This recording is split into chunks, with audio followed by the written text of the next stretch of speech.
Assalamualaikum warahmatullahi wabarakatuh. Kami dari kelompok 1 izin mempresentasikan keterkaitan antara Pancasila dengan dunia kesehatan.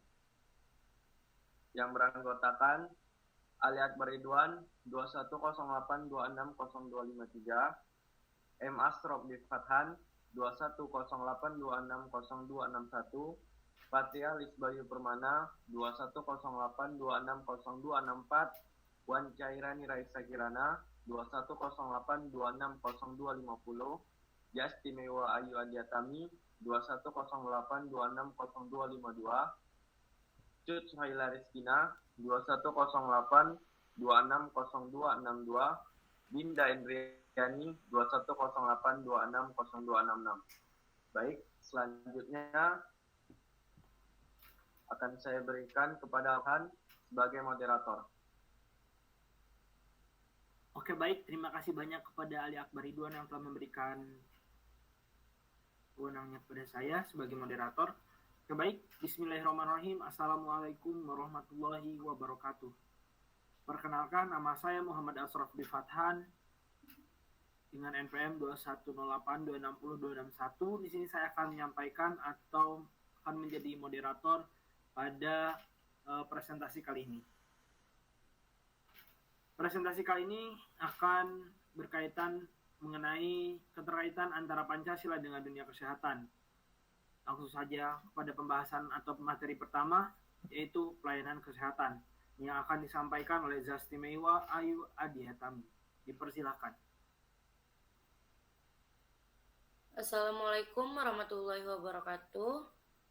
Perkenalkan, nama saya Zastimewa Ayu Adiatami dengan MPM 21082602252.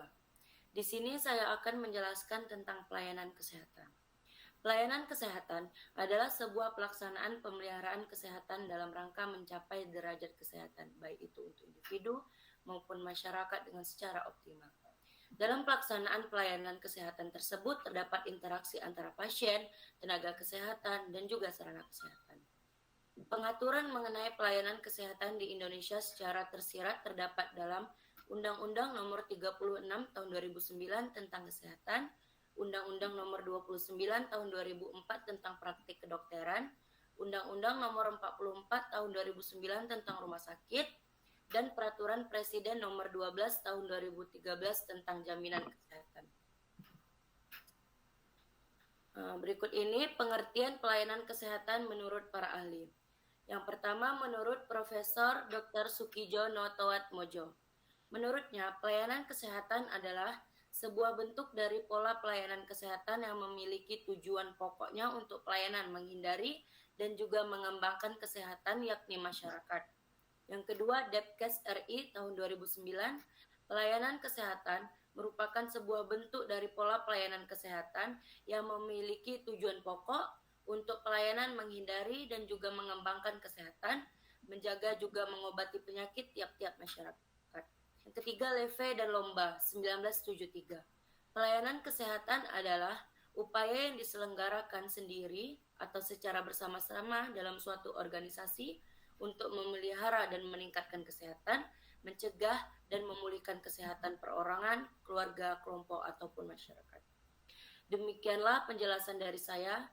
Saya kembalikan kepada moderator. Terima kasih. Assalamualaikum warahmatullahi wabarakatuh. Waalaikumsalam warahmatullahi wabarakatuh. Baik, terima kasih kepada Zastimewa Ayu Adiatami yang telah menyampaikan pengertian dari pelayanan kesehatan. Selanjutnya adalah pengertian Pancasila yang akan disampaikan oleh Fatia Lisbayu Permana. Kami persilahkan. Baik, terima kasih kepada Saudara Asrof Fathan. Di sini saya akan mengambil alih. Jadi perkenalkan, nama saya Fatia Lisbayu Permana dengan NPM 21082260264. Di sini pada kesempatan kali ini saya akan menjelaskan mengenai pengertian Pancasila. Mengutip dari Kamus Besar Bahasa Indonesia, Pancasila itu dapat didefinisikan sebagai dasar negara serta falsafah bangsa dan negara Republik Indonesia yang terdiri atas 5 sila, yaitu sila pertama yang berbunyi Ketuhanan Yang Maha Esa, sila kedua kemanusiaan yang adil dan beradab, sila ketiga persatuan Indonesia, sila keempat kerakyatan yang dipimpin oleh hikmat kebijaksanaan dan perwakilan, 5 keadilan sosial bagi seluruh rakyat Indonesia. Pancasila menurut para ahli. Menurut Muhammad Yamin, Pancasila berasal dari kata panca yang berarti 5 dan sila yang berarti sendi, atas, dasar, atau peraturan tingkah laku yang penting dan baik. Dengan demikian, Pancasila merupakan 5 dasar yang berisi pedoman atau aturan tentang tingkah laku yang penting dan baik. Menurut Notonegoro, Pancasila adalah dasar falsafah dan ideologi negara yang diharapkan menjadi pandangan hidup bangsa Indonesia sebagai dasar pemersatu, lambang persatuan dan kesatuan, serta sebagai pertahanan bangsa dan negara Indonesia. Menurut Abdul Ghani, Pancasila dapat diartikan sebagai sebuah filsafat negara yang tercipta untuk menjadi ideologi kolektif demi kesejahteraan rakyat dan bangsa Indonesia. Demikianlah yang bisa dapat saya sampaikan, dan sampai di sini saya akan kembalikan lagi kepada moderator. Terima kasih. Baik, sama-sama pada Bapak Rusdoli Permana. Terima kasih telah menyampaikan pengertian dari Pancasila. Selanjutnya adalah materi yang akan disampaikan oleh Cut Suhaila Rizkina mengenai kandungan nilai-nilai Pancasila. Kami persilakan. Baik, Assalamualaikum warahmatullahi wabarakatuh. Nama saya Cut Suhaila Rizkina dengan NPM 210826262. Di sini saya akan menjelaskan tentang kandungan nilai-nilai Pancasila. Yang pertama, nilai ketuhanan yang Maha Esa, yaitu sila pertama yang merupakan roh sekaligus dasar dari keempat sila lainnya. Sebagai sila pertama menjadi sumber pokok nilai-nilai kehidupan yang menjiwai dan mendasari serta membimbing perwujudan kemanusiaan yang adil dan beradab.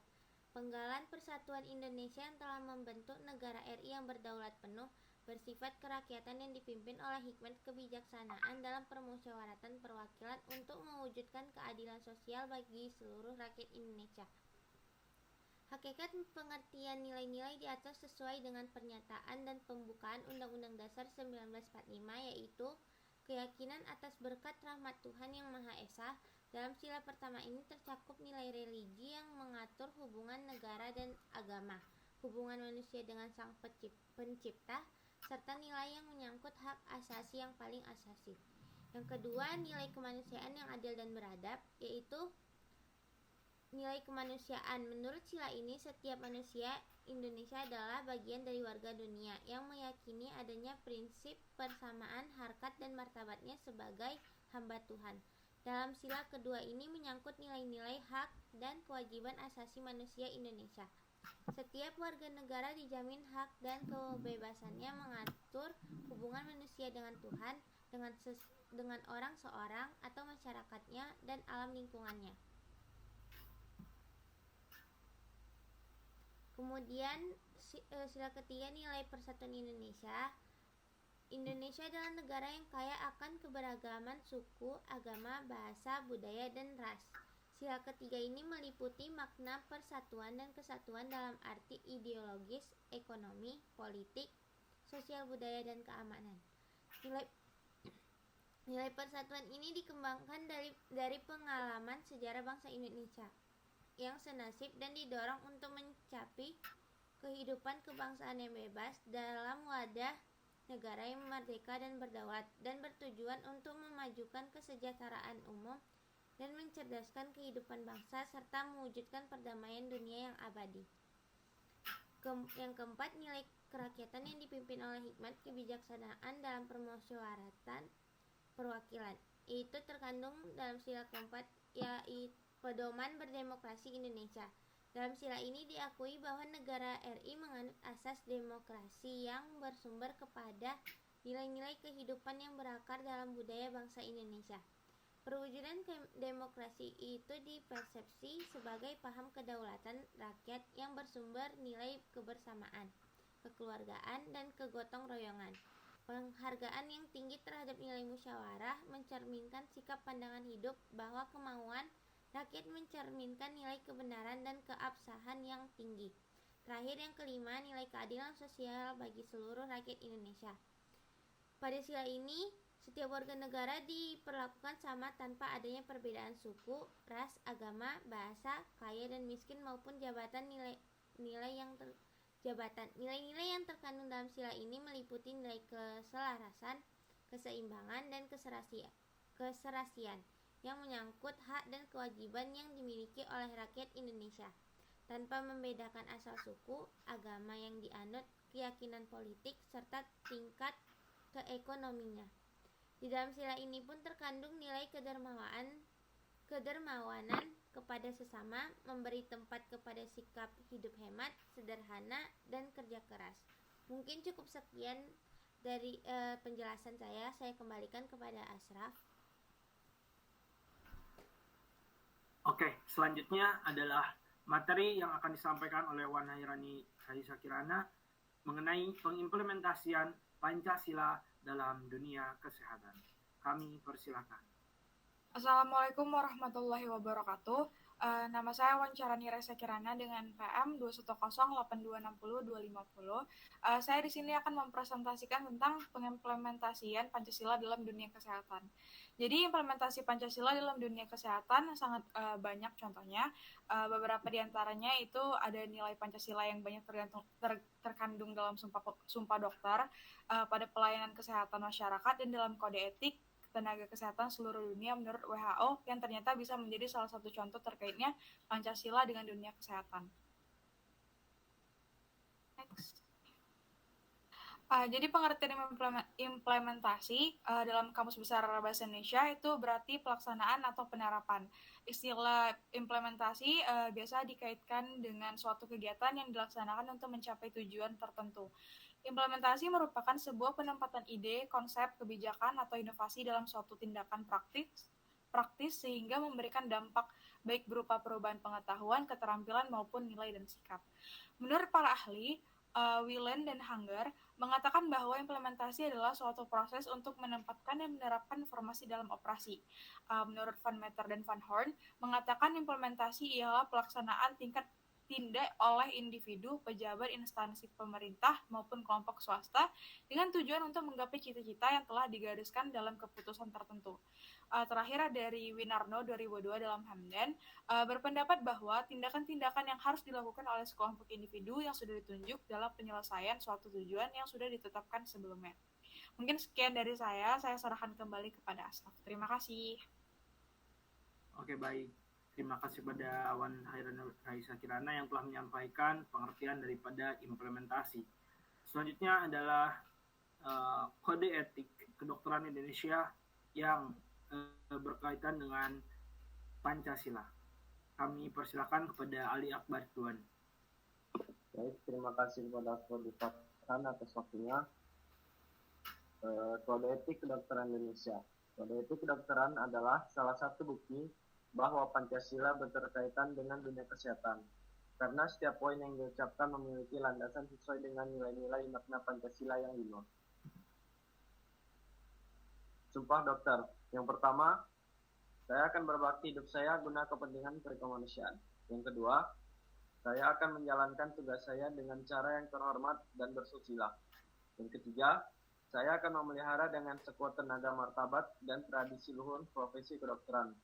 Yang keempat, saya akan merahasiakan segala sesuatu yang saya ketahui karena keprofesian saya. Yang kelima, saya tidak akan mempergunakan pengetahuan dokter saya untuk sesuatu yang bertentangan dengan perikemanusiaan. Yang keenam, saya akan menghormati setiap hidup insani mulai dari saat pembuahan. Yang ketujuh, saya akan senantiasa mengutamakan kesehatan pasien dengan memperhatikan kepentingan masyarakat.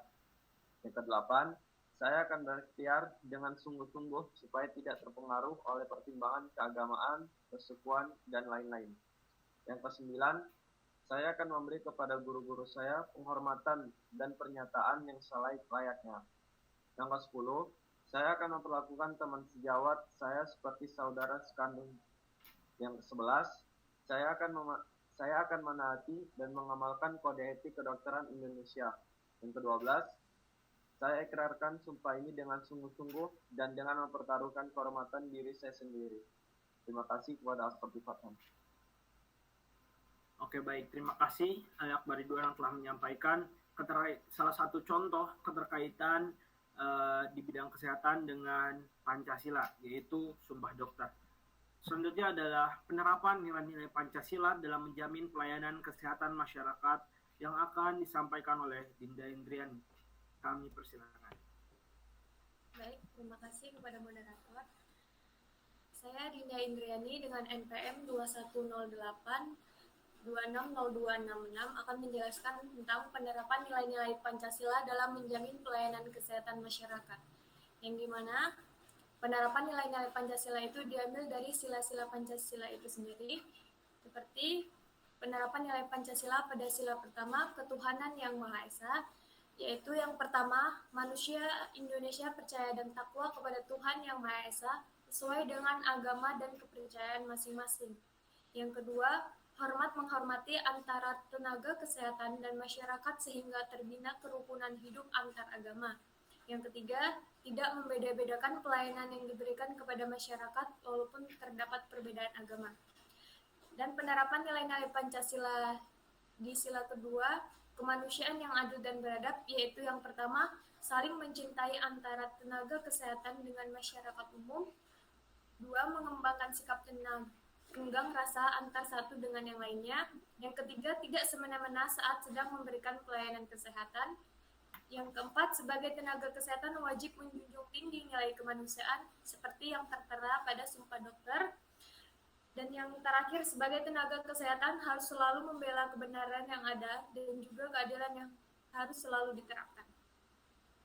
Baik, penerapan nilai-nilai Pancasila yang ketiga yaitu Persatuan Indonesia, yaitu yang pertama, menempatkan kesatuan, persatuan, kepentingan, dan keselamatan bangsa dan negara di atas kepentingan pribadi atau golongan.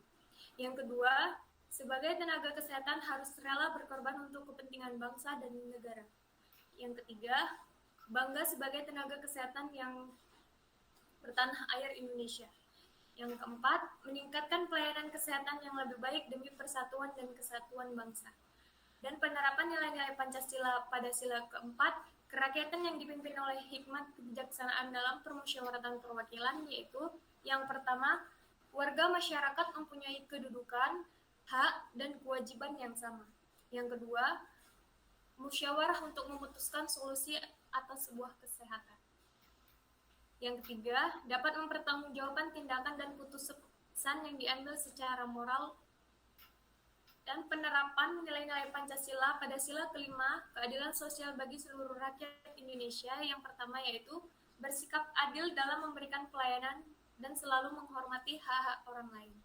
Yang kedua, sebagai tenaga kesehatan tidak melakukan perbuatan yang merugikan kepentingan umum dan selalu bekerja keras untuk hasil yang terbaik. Dan yang terakhir, bersama-sama berusaha mewujudkan kemajuan kesejahteraan nasional untuk Indonesia yang sehat. Baik, mungkin itu saja yang dapat saya sampaikan dan saya jelaskan. Saya kembalikan lagi kepada moderator. Oke, baik. Terima kasih banyak kepada Dinda Indriani yang telah menyampaikan materi mengenai nilai-nilai Pancasila dalam dunia kesehatan. Selanjutnya adalah daftar pustaka. Di sini berikut adalah daftar pustaka yang kami gunakan dalam menyusun presentasi kali ini. Dengan berakhirnya presentasi ini, saya Muhammad Asrofi Fathan pamit untuk undur diri.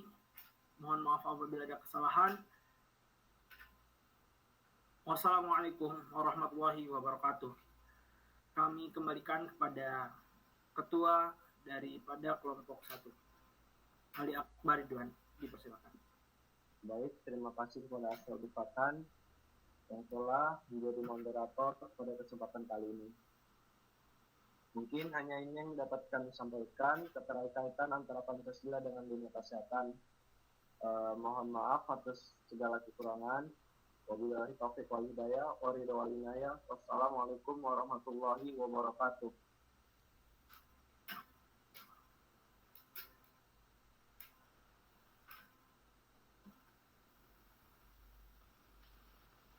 Oke,